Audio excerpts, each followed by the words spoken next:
नमस्कार, आप देख रहे हैं न्यूज स्टेट। मैं हूं आपके साथ Soni. Hamas chief Yahya Sinwar मारा जा चुका है।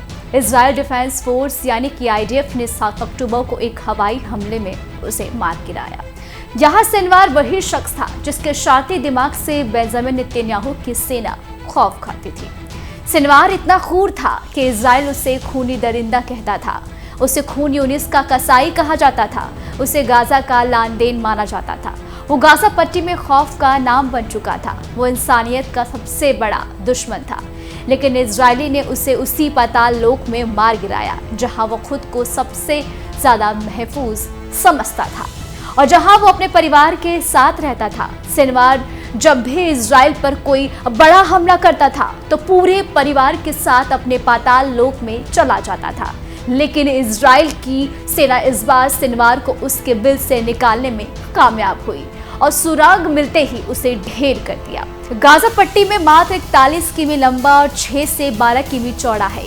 यहाँ हमास का आतंकी और उनके आकाओं का सुरंगों का जाल बिछा हुआ है। हमास के सुरंगों का जाल का अंदाजा इसी बात से लगा सकते हैं कि इजरायली सेना, आईडीएफ और दुनिया की सर्वश्रेष्ठ माने जाने वाली उसकी खुफिया एजेंसी के लोग पिछले 1 साल से अगवा किए गए अपने लोगों के बारे में पता लगाने में नाम नहीं है। सिनवार को गाजा में सुरंगों का जाल बिछाने का मास्टरमाइंड माना जाता है। ऐसे में सवाल उठता है कि जिस गाजा में सिनवार ने सुरंगों का जाल बिछा रखा है, जिन सुरंगों में वो खुद को सबसे ज्यादा महफूज समझता है, ऐसे में सवाल उठता है कि वो सुरंग से बाहर ही क्यों आया। बताया जाता है कि सिनवार ने खुद के लिए महफूज सुरंग बनाई थी और वहीं वो अपने परिवार के साथ रहता था और अपने परिवार को वहीं पे रखता था। यहाँ सिनवार के मारे जाने के बाद इजराइल डिफेंस फोर्स ने जो वीडियो जारी किया उसे पूरी दुनिया ने देखा। वीडियो में सिनवार किसी सुरंग में नहीं बल्कि इस बिल्डिंग में एक सोफे पर छिपा बैठा है, जिसके बाद तेज धमाका होता है और पूरी बिल्डिंग जमींदोज हो जाती है। इस बीच आईडीएफ ने एक और वीडियो जारी किया जो 6 अक्टूबर 2023 का बताया जा रहा है, यानी कि इजराइल पर हमास के हमलों से एक दिन पहले ही ये वीडियो है। इसमें सिनवार का परिवार दिखाई दे रहा है। तस्वीरों में सिनवार के दोनों बच्चों को साफ साफ देख सकते हैं। उसके पीछे सिनवार खुद है। सिनवार के पीछे एक बच्चा और है और फिर उसकी पत्नी दिखाई दे रही है। बताया जा रहा है कि इजराइल पर सिनवार ने जब हमले का प्लान बना लिया था तो उसके एक दिन पहले ही वो इजराइल बॉर्डर सटे टनल के जरिए महफूज ठिकानों की ओर जाने की तैयारी कर रहा था। तस्वीर में देख सकते हैं कि कैसे वो अपना सामान लेकर इजराइल और गाजा बॉर्डर की टनल से दूर जा रहा है, जिससे अब इजराइल पलटवार करे तो सिनवार खुद को और अपने परिवार को सुरक्षित रख सके। और सिनवार ऐसा करने में 1 साल तक कामयाब भी रहा। लेकिन दुनिया जानती है कि इजराइल अपने दुश्मनों को छोड़ना नहीं चाहती और सिनवार ने तो 7 अक्टूबर 2023 को इजराइल पर इतना बड़ा हमला किया था, तो फिर वो कैसे सुरक्षित रह सकता था। लिहाजा उसके गढ़ में इजराइल ने अपने सबसे बड़े दुश्मन सिनवार को ढेर कर दिया। ऐसे में सवाल उठता है कि सिनवार तक इजरायली सेना, आईडीएफ कैसे पहुंचने में कामयाब रहा। वो अपने पाताल लोक से आखिर निकाला ही क्यों? सिनवार को सुरंग से बाहर निकलने की जरूरत ही क्या पड़ी? आपको बता दें कि सिनवार सुरंग में नहीं मारा गया बल्कि एक बिल्डिंग में मारा गया, जिस पर गोले दागकर इजराइल ने उसको तबाह कर दिया। लेकिन सिनवार को तलाशने में हमास को कड़ी मशक्कत करनी पड़ी। लेकिन करीब 1.5 महीने पहले ही आईडीएफ को सुराग मिल गया था कि सिनवार गाजा में ही मौजूद था। अब ये सवाल उठता है कि आईडीएफ को कैसे पता चला कि सिनवार गाजा में है। दरअसल 1 सितंबर को जब हमास को एक सुरंग से 6 बंधकों के शव बरामद हुए, दुनिया सन्न रह गई। इजराइल भी काफी गुस्से में था और हमास ने यह प्लानिंग नेतन्याहू के बैकफुट पर लाने के लिए किया था। इसकी प्लानिंग गाजा के कमांडर सिनवार ने ही की थी, लेकिन ज्यादा स्मार्ट बनने के चक्कर में सिनवार ने बड़ी गलती कर दी। बताया जा रहा है कि जिस सुरंग से इजराइल को बंधकों में शव मिले थे, वहां जमीन पर कुछ टिश्यू पेपर बिखरे हुए थे और उन्हीं कागज के टुकड़ों से इजराइल को सिनवार का सुराग मिल गया। दरअसल ये टिश्यू पेपर पर आईडीएफ को सिनवार के डीएनए मिले थे। इजराइल डिफेंस फोर्स के प्रवक्ता ने कहा कि पिछले महीने सिनवार का डीएनए टिश्यू एक टुकड़े पर मिला था, जिसका इस्तेमाल रफा में तेल सुल्तान की एक सुरंग के कुछ 100 मीटर की दूरी पर किया गया था। जहां 6 इजरायली बंधकों को बेरहमी से मारा गया। इसके बाद सिनवार अपनी जान बचाने के लिए भाग रहा था। वो टनल छोड़कर जमीन पर आया। वो पहली और आखिरी बार था जब युद्ध में उनका सामना इजरायली सैनिकों से हुआ और उसे मार गिराया। अब ये बात तो साफ हो गया था कि इस सुरंग में बंधकों के शव रखते वक्त सिनवार भी मौजूद था। सिनवार इजराइल भी जैसा रिएक्शन चाहता था वैसा ही हुआ, लेकिन सिनवार बड़ी गलती करके फंस गया था जो उसे मालूम ही नहीं था। बंधकों के शव मिलने के बाद इजराइल में पीएम नेतन्याहू के खिलाफ लोग सड़कों पर उतर गए थे और विरोध प्रदर्शन शुरू हो गया। लिहाजा नेतन्याहू ने भी इजरायली सैनिकों को किसी भी कीमत पर सिनवार को मारने का टास्क दे ही दिया था। आईडीएफ के पास अब तक जानकारी ये हो गई थी कि सिनवार गाजा में कहीं आसपास ही छिपा था। लिहाजा आईडीएफ ने पूरे इलाके की घेराबंदी करके सिनवार के खिलाफ चक्रव्यूह रचना शुरू कर दिया।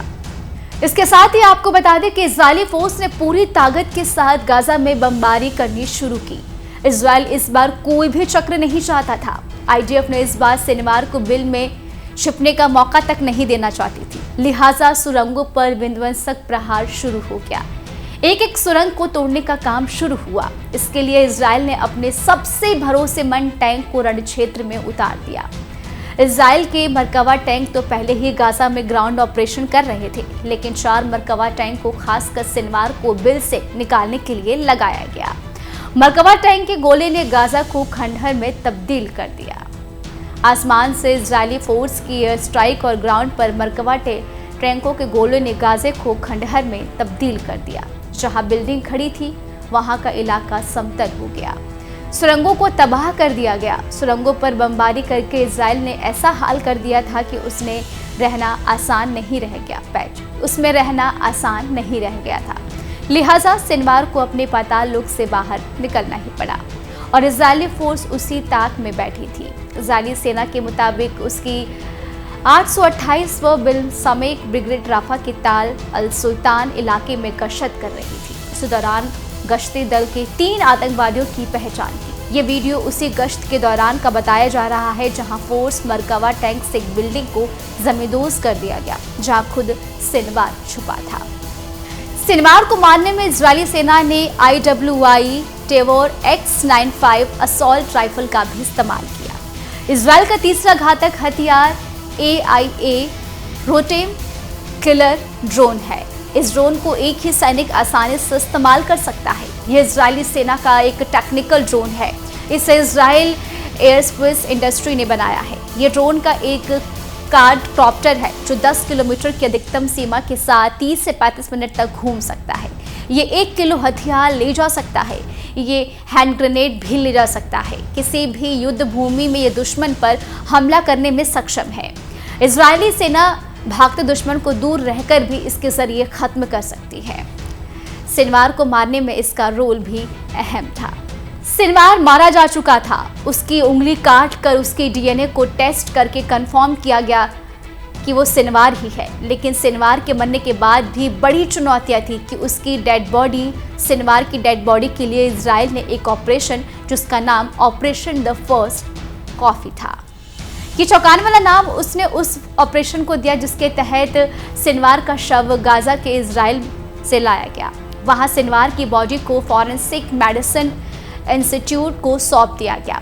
इस वक्त उसकी बॉडी इजराइल के एक अज्ञात ठिकाने पर रखी गई है। सूत्रों का दावा है कि उसके शव का इस्तेमाल गाजा में मौजूद 101 बंधकों को छुड़ाने के लिए किया जाएगा। लेकिन जानकारों का मानना है कि इजराइल किसी भी कीमत पर सिनवार का शव हमास को नहीं सौंपेगी। यदि उसने ऐसा किया तो हमास गाजा में उसे दफनाएगा और वो जगह इजराइल विरोधी आतंकी गुटों में एकजुट का ठिकाना बन जाएगा। लिहाजा इजराइल ऐसा करने से बचेगा। फिलहाल सिनवार का शव कहाँ है ये किसी को नहीं पता।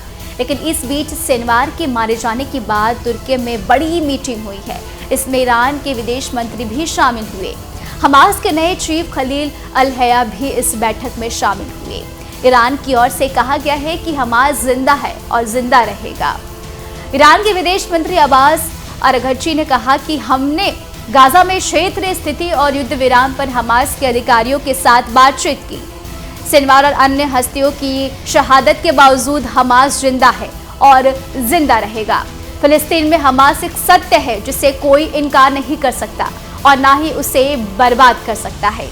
जाहिर है कि ईरान के विदेश मंत्री का इस तरह का बयान ये बता रहा है कि इजराइल के एक्शन से पूरा मिडिल ईस्ट पूरा डरा है। ईरान भी बैकफुट पर नजर आ रहा है, क्योंकि जिस तरह से पिछले 2 से 3 महीने से आईडीएफ एक एक करके हमास से लेकर हिजबुल्लाह के टॉप कमांडरों को ढेर कर रहा है, उससे ईरान के सारे मोहरे भी खौफजदा है। अब सवाल है कि क्या इजराइल के सामने हमास और हिजबुल्लाह घुटने टेकेगी या फिर लड़ाई जारी रहेगी। फिलहाल इस खबर में अभी के लिए इतना ही। आपको हमारा वीडियो कैसा लगा हमें कमेंट करके आप जरूर बताएं और हमारे चैनल को सब्सक्राइब करना ना भूलें। न्यूज नेशन अब व्हाट्सएप पर खबरों के ताजा अपडेट के लिए न्यूज नेशन के इस QR कोड को स्कैन करें।